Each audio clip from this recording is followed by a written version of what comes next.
Hello दोस्तों, नमस्कार। स्वागत है आपका हमारे यूट्यूब चैनल उत्तराखंड जी के वेरी इजी ट्रिक्स में। तो आज की इस वीडियो में दोस्तों हम बात करेंगे जनवरी माह के नेशनल इंटरनेशनल करंट अफेयर्स 2024 के बारे में, जिसमें दोस्तों हमने जनवरी माह से जो भी आपके महत्वपूर्ण करंट अफेयर्स के प्रश्न थे, जो कि आपके आगामी एग्जाम जो भी यूके ट्रिपल एस सी या यूके पीएससी के द्वारा करवाए जाने हैं, उनके लिए दोस्तों महत्वपूर्ण है, उन सभी महत्वपूर्ण क्वेश्चंस को दोस्तों आप लोगों के सामने लाने का प्रयास किया हुआ है। और जैसा कि आपको पता है कि हमारी ये जो सीरीज है यह मंथली आती है, और जिसमें हम उत्तराखंड के भी करंट अफेयर्स करते हैं और नेशनल इंटरनेशनल करंट अफेयर्स भी करते हैं। तो उत्तराखंड की जो जनवरी माह की करंट अफेयर्स वाली वीडियो जो है वो मैं बना चुका हूँ। अगर आपने वो नहीं देखी है तो आप उसको भी देख लीजिएगा, और अगर आप इससे पहले महीनों की करंट अफेयर्स की वीडियोज़ को देखना चाहते हैं तो आप उनको भी दोस्तों जरूर देख लीजिएगा, क्योंकि आपके आगामी दोस्तों जितने भी एग्जाम्स होने वाले हैं, भले ही आपका वो जो इंटरमीडिएट स्तरीय एग्जाम पेपर हो या फिर उत्तराखंड एसआई का एग्जाम पेपर हो आप फ्यूचर में, या आरओ का जो एग्जाम पेपर होगा, तो सभी एग्जाम्स के लिए दोस्तों ये जो वीडियोज हैं बहुत ज़्यादा महत्वपूर्ण रहने वाली है। तो चलिए शुरू करते हैं दोस्तों आज की इस वीडियो को। वीडियो पसंद आती है तो वीडियो को लाइक जरूर करें, कमेंट जरूर करें, अपने दोस्तों के साथ में वीडियो को जरूर शेयर करें। आज का हमारा पहला प्रश्न है कि ग्लोबल फायर पावर इंडेक्स 2024 में भारत की रैंक क्या है। ठीक है, तो ग्लोबल फायर पावर इंडेक्स 2024 में भारत की रैंक है दोस्तों कौन सी?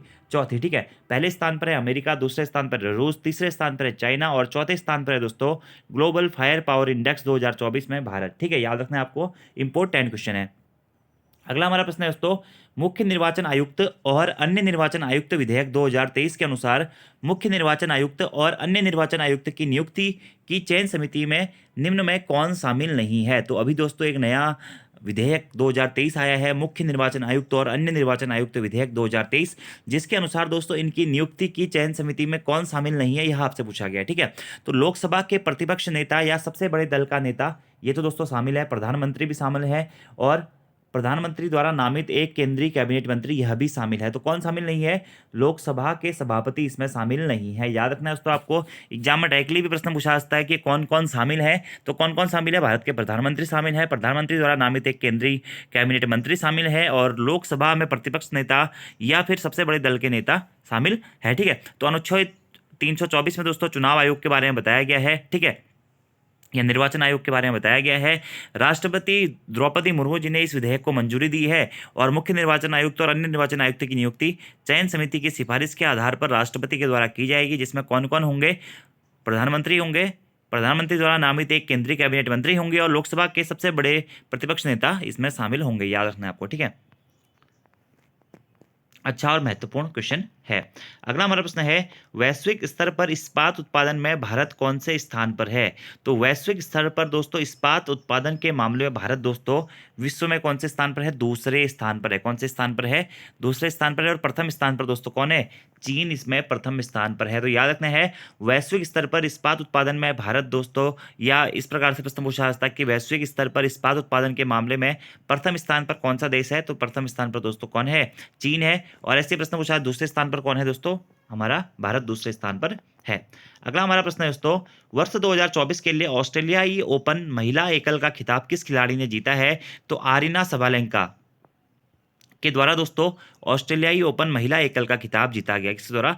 आरीना सबालेंका के द्वारा। ठीक है, याद रखना है आपको। ऐसे दोस्तों देखिए, ये है ऑस्ट्रेलियाई ओपन महिला एकल का खिताब जीता है किसने? आरीना सबालेंका ने। अब ऐसे ही दोस्तों प्रश्न बन सकता है आपका कि ऑस्ट्रेलियाई ओपन पुरुष एकल का खिताब किसने जीता है। तो पुरुष एकल का खिताब दोस्तों जीता है किसने? जैनिक सिनर ने। किसने? जैनिक सिनर ने जीता है। ठीक है, ऐसे ही प्रश्न पूछा जाता है कि मेंस डबल्स का खिताब किसने जीता है। तो रोहन बोपन्ना और मैथ्यू जैप्टन ने दोस्तों मेंस डबल्स का खिताब जीता है।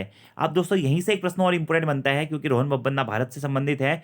तो रोहन बोपन्ना ग्रैंड स्लैम जीतने वाले क्या हैं? सबसे उम्रदराज खिलाड़ी बने हैं। तो प्रश्न आपसे बन सकता है कि ग्रैंड स्लैम जीतने वाले सबसे उम्रदराज खिलाड़ी कौन बने हैं? रोहन बोपन्ना बने हैं, जो कि कहां से है? भारत से संबंधित है। तो चार प्रश्न यहां से बनते हैं दोस्तों। ऑस्ट्रेलियाई ओपन महिला एकल का खिताब किसने जीता है 2024 में? जीता है आरीना सबालेंका ने।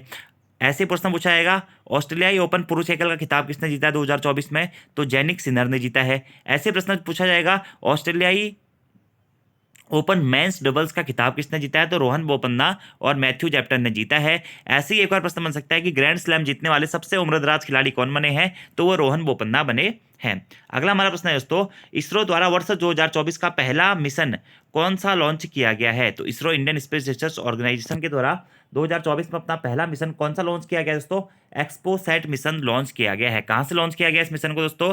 सतीश धवन अंतरिक्ष केंद्र श्री हरिकोटा से एक्सपोसैट मिशन को दोस्तों लॉन्च किया गया। कौन से रॉकेट से लॉन्च किया गया है? PSLV C-58 रॉकेट से इसे लॉन्च किया गया है। और इसका मुख्य उद्देश्य क्या है दोस्तों? अंतरिक्ष में होने वाले रेडिएशन की स्टडी करना या ब्लैक होल और स्टार्स के अध्ययन के लिए दोस्तों हमारा एक्सपोसैट मिशन को लॉन्च किया है इसरो के द्वारा, इंडियन स्पेस रिसर्च ऑर्गेनाइजेशन के द्वारा लॉन्च किया गया है। अब दोस्तों आप लोगों से 2-3 क्वेश्चन है कि इंडियन स्पेस रिसर्च ऑर्गेनाइजेशन की स्थापना कब हुई थी, इसका हेडक्वार्टर कहाँ है, ठीक है, और प्रेजेंट टाइम पे दोस्तों इनके CEO कौन है, ये आपको कमेंट बॉक्स में बताना है, ठीक है। तो एक्सपोसैट क्या है दोस्तों? पहला मिशन लॉन्च किया है किसने? इसरो ने 2024 में, ठीक है। और भारत दोस्तों एक्सपोसैट मिशन लॉन्च करने वाला क्या है? दूसरा देश बन गया है, ठीक है, या ब्लैक होल या स्टार्स के अध्ययन के लिए मिशन लॉन्च करने वाला कौन सा देश बना है? दूसरा देश बना है। अगला हमारा प्रश्न है 16वें वित्त आयोग के अध्यक्ष के रूप में किसे नामित किया गया है, ठीक है। तो 16वें वित्त आयोग के अध्यक्ष के रूप में दोस्तों किसे नामित किया गया है? अरविंद पनगड़िया जी को क्या किया गया है? नामित किया गया है। अच्छा और महत्वपूर्ण दोस्तों यह क्वेश्चन है, 16वां वित्त आयोग, ठीक है, के अध्यक्ष के रूप में किसे? अरविंद पनगड़िया को क्या किया गया दोस्तों? नियुक्त किया गया है, ठीक है। ऐसे ही आपसे प्रश्न बन सकता है। अभी वर्तमान में दोस्तों 15वां वित्त आयोग चल रहा है, इसके अध्यक्ष आप सभी लोगों को पता होगा दोस्तों कौन है? NK सिंह इसके क्या है? वर्तमान में अध्यक्ष हैं। और 16वें वित्त आयोग के अध्यक्ष के रूप में किसको नामित किया गया है? अरविंद पनगड़िया को नामित किया गया है। वित्त आयोग का गठन अनुच्छेद 280 के तहत होता है दोस्तों। यह एक संवैधानिक निकाय है, राष्ट्रपति नियुक्त करता है, ठीक है, वित्त आयोग को, ठीक है। और वर्तमान में कौन सा 15वां वित्त आयोग चल रहा है जिसके अध्यक्ष कौन है दोस्तों?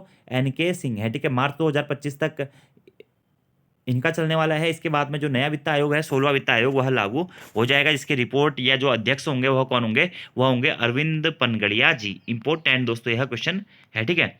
अगला हमारा प्रश्न है दुनिया का सबसे बड़ा दुग्ध उत्पादक देश कौन सा है, ठीक है। तो भारत दोस्तों दुनिया का सबसे बड़ा दुग्ध उत्पादक देश बन गया। कौन? भारत, ठीक है। याद रखना आपको, दुनिया का सबसे बड़ा दुग्ध उत्पादक देश दोस्तों कौन बन गया है? तो वह दोस्तों कौन बन गया? भारत बन गया है। अगला हमारा प्रश्न है इनमें से कौन सा देश ब्रिक्स ग्रुप का हिस्सा नहीं है? तो देखिए, तो आपको पता है दोस्तों कि ब्रिक्स में हमारे कितने देश शामिल थे? पहले 5 देश शामिल थे, ठीक है। लेकिन अभी दोस्तों 5 और देशों को इसमें शामिल किया गया था, जिसमें से दोस्तों मुख्यतः 6 देशों को इसमें और शामिल किया जा रहा था, लेकिन उसमें से एक देश इसमें शामिल नहीं हुआ है, ठीक है। तो कौन सा देश ब्रिक्स ग्रुप का हिस्सा नहीं है? क्योंकि ये करंट अफेयर का क्वेश्चन मैं आपको पहले भी करा चुका हूँ। तो मिस्र, ईरान, अर्जेंटीना या UAE, ठीक है। तो इसमें से कौन ब्रिक्स का हिस्सा नहीं है दोस्तों अभी? तो अर्जेंटीना दोस्तों ब्रिक्स का हिस्सा नहीं बना है। देखिए दोस्तों 2006 में ब्रिक की स्थापना होती है, ब्राजील, रसिया, इंडिया, चाइना के नाम से। फिर 2010 में साउथ अफ्रीका भी इसमें शामिल हो जाता है, तो इसका नाम ब्रिक्स हो जाता है। फिर दोस्तों 1 जनवरी 2024 को मिस्र, इथोपिया, संयुक्त अरब अमीरात, ईरान और सऊदी अरब इसमें शामिल हुए हैं, ठीक है। और अर्जेंटीना को भी इसमें शामिल होना था। टोटल इसमें 6 देश शामिल होने वाले थे, लेकिन अर्जेंटीना शामिल नहीं हुआ है, ठीक है। अर्जेंटीना शामिल नहीं हुआ है। कौन शामिल नहीं हुआ है? अर्जेंटीना नहीं हुआ है। और कौन कौन शामिल हुए हैं दोस्तों? याद रखना आपको, मिस्र, ईरान, इथोपिया, संयुक्त अरब अमीरात और सऊदी अरब। अगला हमारा प्रश्न है हाल ही में देश का सर्वोच्च सम्मान भारत रत्न किसे प्रदान किया गया है, ठीक है। तो भारत रत्न दोस्तों 5 लोगों को दिया गया है, ठीक है। इस वर्ष भारत रत्न पुरस्कार कितने? 5 लोगों को देने की घोषणा की गई है।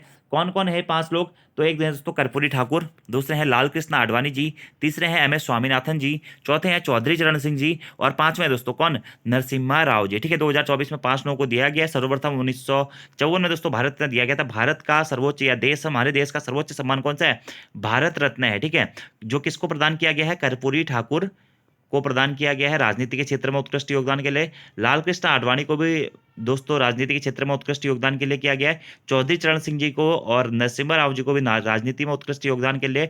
और जो हमारे MS स्वामीनाथन है, हरित क्रांति के जनक के रूप में, जो हरित क्रांति के लिए इन्होंने इनोवेशन लिया था, उस हेतु इन्हें दोस्तों क्या किया गया है?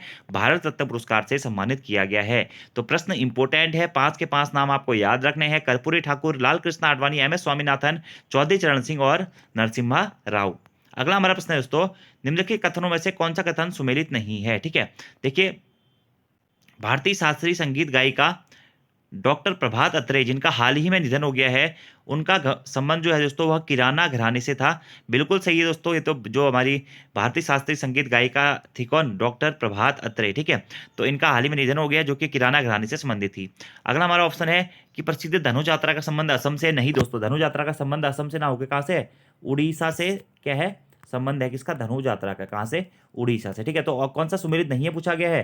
तो डायरेक्टली दोस्तों ऑप्शन नंबर बी आपका सुमेलित नहीं होगा। ऐसे ही अंतर्राष्ट्रीय ऊत महोत्सव 2024 का आयोजन राजस्थान के बीकानेर में किया गया, बिल्कुल सही है। और मकर विलक्कू उत्सव केरल राज्य में मकर संक्रांति पर आयोजित एक वार्षिक उत्सव है, ये भी दोस्तों बिल्कुल सही है। ठीक है, तो यहाँ से आपको क्या याद रखना है, धनु यात्रा का संबंध कहाँ से है, उड़ीसा से है। ऊंट महोत्सव का आयोजन कहाँ किया गया, बीकानेर राजस्थान में। मकर विलक्कू उत्सव किस राज्य का उत्सव है, केरल राज्य का उत्सव है। ठीक है, याद रखना है आपको। ऐसे उत्तरायणी दोस्तों कहाँ का उत्सव है, उत्तराखंड का उत्सव है, याद रखना आपको। ठीक है, दोनों मकर संक्रांति के अवसर पर आयोजित किए जाते हैं। अगला हमारा प्रश्न है दोस्तों, पद्म पुरस्कार 2024 के संबंध में निम्न कथनों पर विचार कर सत्य कथन का चयन करना है। 2024 में 135 पद्म पुरस्कारों की घोषणा की गई है। 17 व्यक्तियों को पद्म भूषण पुरस्कार प्रदान किए गए हैं। 5 व्यक्तियों को पद्म विभूषण पुरस्कार प्रदान किए गए हैं। 110 व्यक्तियों को पद्मश्री पुरस्कार प्रदान किए गए हैं। ठीक है, तो पद्म पुरस्कार 2024 के संबंध में दोस्तों कौन सा कथन या सत्य कथन का आपको चयन करना है। देखिए, 17 व्यक्तियों को पद्म भूषण पुरस्कार प्रदान किया गया, बिल्कुल सही है। 5 व्यक्तियों को पद्म विभूषण दिया गया, बिल्कुल सही है। 110 व्यक्तियों को दोस्तों पद्मश्री पुरस्कार से सम्मानित किया गया, ये भी बिल्कुल सही है। और टोटल दोस्तों 2024 में 135 नहीं, कितने पद्म पुरस्कारों की घोषणा की गई है, 132 पद्म पुरस्कारों की घोषणा की गई है। मतलब 132 लोगों को पद्म पुरस्कार दिए गए हैं, जैसे पद्म भूषण भी है, पद्म विभूषण भी है और पद्मश्री भी है। सबसे कम लोगों को पद्म विभूषण दिया गया, 5 लोगों को पद्म भूषण दिया गया, 17 लोगों को, और पद्मश्री दिया गया है 110 लोगों को। टोटल कितने, 132 लोगों को पद्म पुरस्कार देने की घोषणा की गई है। इसलिए ऑप्शन 1 आपका सही नहीं होगा। तो कौन सा सही है, 2, 3, 4 दोस्तों सही है। ठीक है, अब दोस्तों उत्तराखंड से भी एक हमारे इतिहासकार हैं जिनको क्या किया गया है, पद्म पुरस्कार दिया गया है। ठीक है, तो आपको बताना है उन इतिहासकारों का नाम क्या है और उनको कौन सा पद्म पुरस्कार दिया गया है। कमेंट बॉक्स में आपको यह बताना है। ठीक है, इंपॉर्टेंट क्वेश्चन है। अगले प्रश्न की बात करते हैं। भीमराव अंबेडकर की प्रतिमा स्टैच्यू ऑफ सोशल जस्टिस का किस राज्य में अनावरण किया गया है। तो भीमराव अंबेडकर की प्रतिमा स्टैच्यू ऑफ सोशल जस्टिस का अनावरण दोस्तों कहाँ पे किया गया है, आंध्र प्रदेश में किया गया। ठीक है, आंध्र प्रदेश के विजयवाड़ा में दोस्तों स्टैच्यू ऑफ सोशल जस्टिस जो कि भीमराव अंबेडकर की एक प्रतिमा है, इसका अनावरण किया गया है। अगला हमारा प्रश्न है दोस्तों, निम्नलिखित में से सत्य कथन का चुनाव करना है। ठीक है, FIFA best female player award 2023 Aitana Bonmati Spain ने जीता है, बिल्कुल सही है दोस्तों। फीफा का बेस्ट फीमेल प्लेयर अवार्ड 2023 का पुरस्कार किसने जीता है, एटाना बोनामाती, जो कि स्पेन से इन्होंने जीता है। फीफा बेस्ट मेल प्लेयर या man player of the award 2023 किसने जीता है, लियोनल मेसी, जो कि अर्जेंटीना से संबंधित है, इन्होंने जीता है। तो दोनों ही सही हैं। बेस्ट फीमेल प्लेयर 2023 फीफा पूछा जाएगा, तो फीमेल में एटाना बोनामाती, और best male player FIFA award 2023 पूछा जाएगा तो ये किसको दिया गया है, लियोनल मेसी को दिया गया है। ऐसे ही विश्व तीरंदाजी पुरस्कार शीतल देवी ने जीता है, ये भी दोस्तों बिल्कुल सही है। ठीक है, विश्व तीरंदाजी पुरस्कार हाल ही में शीतल देवी ने जीता है। या इस प्रकार से भी आपसे प्रश्न पूछा सकता है कि शीतल देवी का संबंध किस खेल से है, तो तीरंदाजी से है। ऐसे अगला ऑप्शन है कि विश्व चेस चैंपियन को हराने वाले भारत के दूसरे खिलाड़ी रमेश बाबू प्रज्ञानंद बने हैं, ये भी दोस्तों बिल्कुल सही है। ठीक है, विश्व चेस चैंपियन को हराने वाले भारत के दूसरे खिलाड़ी बने हैं रमेश बाबू प्रज्ञानंद। इससे पहले प्रथम खिलाड़ी कौन थे, विश्वनाथ आनंद थे। तो ये 4 के 4 ऑप्शन आपके सही हो जाएंगे, 1, 2, 3, 4 सभी सही हैं। ठीक है, अगले प्रश्न की बात करते हैं दोस्तों कि एम एस स्वामीनाथन पुरस्कार 2024 किसे प्रदान किया गया है। तो एम एस स्वामीनाथन पुरस्कार 2024 दोस्तों प्रदान किया गया है प्रोफेसर बी आर कंबोज को। किसको, प्रोफेसर बी आर कंबोज को एम एस स्वामीनाथन पुरस्कार 2024 से सम्मानित किया गया है। अगला प्रश्न है, देश का पहला कन्या सैनिक स्कूल किस राज्य में खोला गया है। तो उत्तर प्रदेश में दोस्तों देश का पहला कन्या सैनिक स्कूल खोला गया, कहाँ पे, उत्तर प्रदेश में, और उत्तर प्रदेश के कहाँ पे, वृंदावन में। अगला हमारा प्रश्न है, भारत की कौन सी इंश्योरेंस कंपनी पीएसयू स्टॉक में सबसे ज़्यादा वैल्यूएबल कंपनी बन गई है दोस्तों। तो अभी तक दोस्तों एसबीआई दोस्तों सबसे वैल्यूएबल कंपनी थी, लेकिन वर्तमान में दोस्तों हमारा एलआईसी जो है पीएसयू स्टॉक में सबसे ज़्यादा वैल्यूएबल कंपनी बन गई है। ठीक है, एलआईसी इंडिया। ठीक है, याद रखना है आपको। अगला हमारा प्रश्न है दोस्तों, निम्नलिखित में से कौन सा ऑप्शन सुमेलित नहीं है।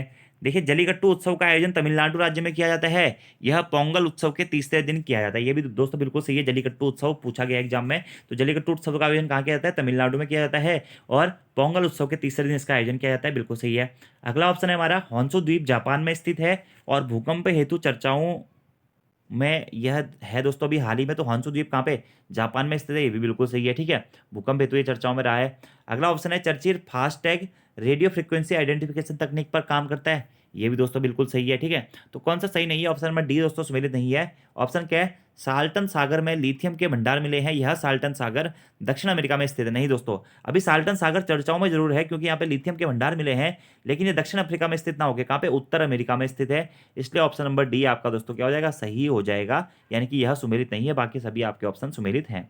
अगला हमारा प्रश्न है, गृह मंत्रालय द्वारा जारी किए गए आंकड़ों के अनुसार सबसे अधिक साइबर क्राइम के मामले में कौन सा राज्य पहले स्थान पर है? तो गृह मंत्रालय द्वारा जारी किए गए आंकड़ों के अनुसार सबसे अधिक साइबर क्राइम के मामले में प्रथम स्थान पर दोस्तों कौन सा राज्य है? तेलंगाना है। कौन सा है? तेलंगाना है। ठीक है, सबसे ज्यादा साइबर क्राइम के मामले कहाँ पे होते हैं? तेलंगाना में। अगला हमारा प्रश्न है, शिक्षा मंत्रालय ने कितने वर्षों में कम आयु के विद्यार्थियों के लिए कोचिंग केंद्र में प्रवेश पर रोक लगा दी है दोस्तों? तो शिक्षा मंत्रालय ने दोस्तों 16 वर्ष से कम आयु के विद्यार्थियों के लिए क्या है? कोचिंग सेंटर में रोक लगा दी है। ठीक है, यहाँ पे कोचिंग सेंटर में कितने वर्ष से कम आयु के अभ्यर्थियों के लिए? 16 वर्ष से कम आयु के अभ्यर्थियों के लिए। ठीक है, याद रखना आपको, अच्छा और महत्वपूर्ण क्वेश्चन है, अभी चर्चाओं में भी काफी रहा था ये। ठीक है, अगला है, निम्नलिखित कथनों में से सुमेलित हैं। ठीक है, क्या क्या सुमेलित हैं? केंद्रीय औद्योगिक सुरक्षा बल सीआईएसएफ की पहली महिला महानिदेशक नीना सिंह को नियुक्त किया गया, बिल्कुल सही है। सीआरपीएफ यानी कि केंद्रीय रिजर्व पुलिस बल, सीआरपीएफ के नए महानिदेशक के रूप में अनिश दयाल सिंह को नियुक्त किया है, ये भी बिल्कुल सही है। एसएसबी यानी कि सशस्त्र सीमा बल का नया महानिदेशक दलजीत सिंह चौधरी को नियुक्त किया गया, ये भी बिल्कुल सही है। तो सभी ऑप्शन आपके यहाँ पर क्या हो जाएंगे दोस्तों? सही हो जाएंगे। अगला हमारा प्रश्न है, प्रधानमंत्री नरेंद्र मोदी ने सौर ऊर्जा को बढ़ावा देने के लिए किस योजना की घोषणा की है? तो प्रधानमंत्री नरेंद्र मोदी जी ने दोस्तों सौर ऊर्जा को बढ़ावा देने के लिए प्रधानमंत्री सूर्योदय योजना की घोषणा करी। किसकी? प्रधानमंत्री सूर्योदय योजना की। अगला प्रश्न है कि हाल ही में किस देश की फारसी भाषा को नई शिक्षा नीति 2020 के तहत शास्त्रीय भाषा का दर्जा देने की घोषणा की गई है? तो ईरान देश की फारसी भाषा को दोस्तों नई शिक्षा नीति 2020 के तहत शास्त्रीय भाषा का दर्जा देने की घोषणा की गई है। इंपॉर्टेंट दोस्तों यह क्वेश्चन है। यह प्रश्न इस प्रकार से पूछा जा सकता है कि नई शिक्षा नीति 2020 के तहत किस विदेशी भाषा को शास्त्रीय भाषा का दर्जा देने की घोषणा की गई है? तो वो होगी फारसी भाषा, जो कि कहाँ की? ईरान की भाषा है। क्या? फारसी भाषा। ठीक है, याद रखना है, महत्वपूर्ण प्रश्न है। अगला प्रश्न है, वर्ष 2023 के लिए ICC men's T20 cricketer of the year पुरस्कार किसने जीता है? तो वर्ष 2023 के लिए दोस्तों ICC men's T20 cricketer of the year पुरस्कार दोस्तों जीता है किसने? सूर्य कुमार यादव ने। किसने? सूर्य कुमार यादव ने। वहीं आपसे प्रश्न अगर पूछा जाता है कि वर्ष 2023 के लिए ICC men's ODI cricketer of the year का पुरस्कार किसने जीता है? तो ये दोस्तों किसने? विराट कोहली ने जीता है। ठीक है, ओडीआई में विराट कोहली और दोस्तों टी20 में कौन दोस्तों? सूर्य कुमार यादव। अगला हमारा प्रश्न है, किस राज्य में 108 स्थान पर एक साथ सबसे अधिक लोगों द्वारा सूर्य नमस्कार करने का गिनीज वर्ल्ड रिकॉर्ड बनाया गया है? तो अभी हाल ही में दोस्तों गुजरात में 108 स्थानों पर सबसे अधिक लोगों द्वारा सूर्य नमस्कार करने का गिनीज वर्ल्ड रिकॉर्ड बनाया गया। कहाँ पे? गुजरात में। अगला हमारा प्रश्न है, निम्नलिखित में से कौन सा कथन सुमेलित नहीं है? ऑप्शन है, चर्चा में रहा क्रेमिलियन ट्रोजर एक मैलवेयर है, बिल्कुल सही दोस्तों। भारत का पहला स्वदेशी रूप से विकसित हेपेटाइटिस ए वैक्सीन का नाम सेनिसिएट है। नहीं दोस्तों, भारत का पहला स्वदेशी रूप से विकसित हेपेटाइटिस ए वैक्सीन का नाम जो है दोस्तों वो है क्या? हैवीश्योर है। क्या है?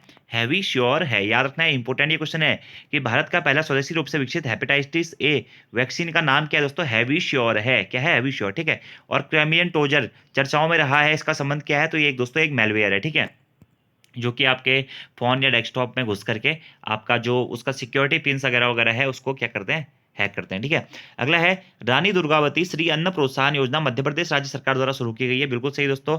रानी दुर्गावती श्री अन्न प्रोत्साहन योजना किस राज्य सरकार ने शुरू करी है? तो मध्य प्रदेश राज्य सरकार ने इसको शुरू किया। ठीक है, और हाल ही में हिमाचल प्रदेश राज्य सरकार द्वारा हट्टी समुदाय को अनुसूचित जनजाति का दर्जा दिया गया, ये भी बिल्कुल सही दोस्तों। हट्टी समुदाय को क्या दिया गया है? हिमाचल प्रदेश सरकार के द्वारा अनुसूचित जनजाति का दर्जा दिया गया है। अगला हमारा प्रश्न है, संयुक्त राष्ट्र महासभा के 78वें अधिवेशन के अध्यक्ष कौन है? तो डेनिस फ्रांसिस दोस्तों क्या है? संयुक्त राष्ट्र महासभा के 78वें अधिवेशन के अध्यक्ष हैं। कौन? Dennis Francis.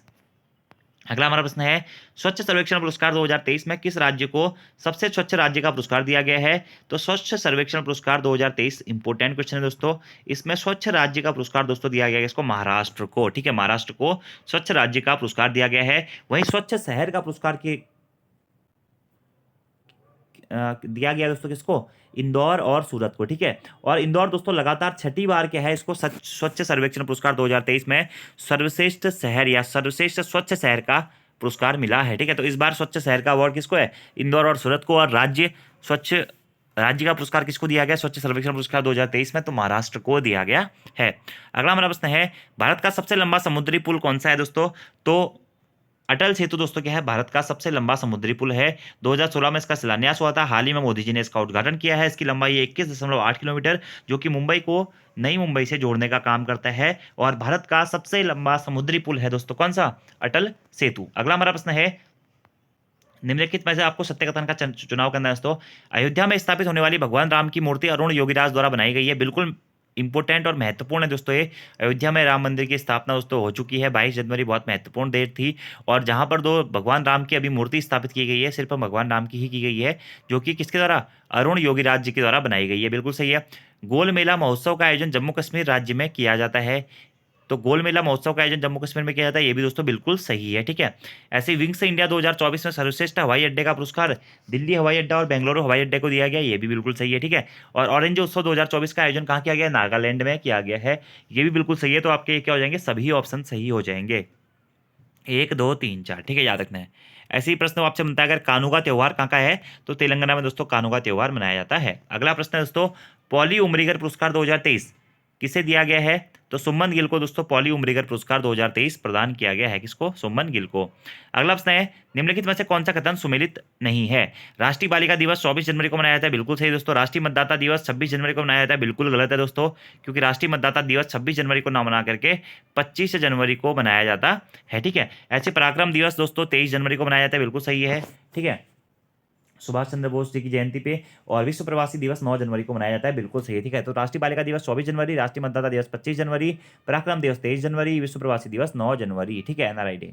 अगला प्रश्न है, हैंडले पासपोर्ट इंडेक्स 2024 में भारतीय पासपोर्ट की रैंक क्या है दोस्तों, तो भारतीय पासपोर्ट कौन सा 80वें नंबर पे है। ठीक है। तो हैंडले पासपोर्ट इंडेक्स में भारतीय पासपोर्ट की रैंक है 80वीं, और पहले स्थान पर कौन सा दोस्तों, सिंगापुर का पासपोर्ट है। ठीक है।